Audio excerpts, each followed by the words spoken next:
How to integrate Freshdesk with your website.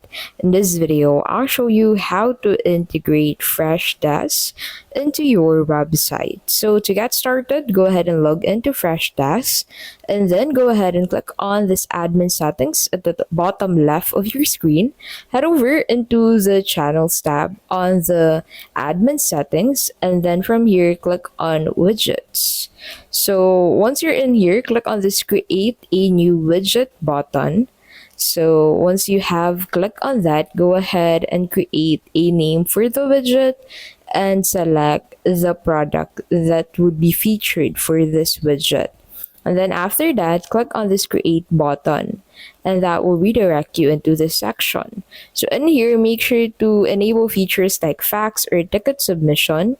And then after you're done with this, go ahead and click on the save button. So once you have saved this, go ahead and scroll up again and then you'll be able to find the embed code tab. So click on this embed code tab and then copy this code and then paste it into your website's HTML before the closing of the body tag.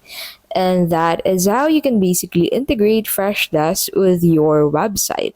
If this video was helpful, please don't forget to give this video a like and subscribe for more videos like this.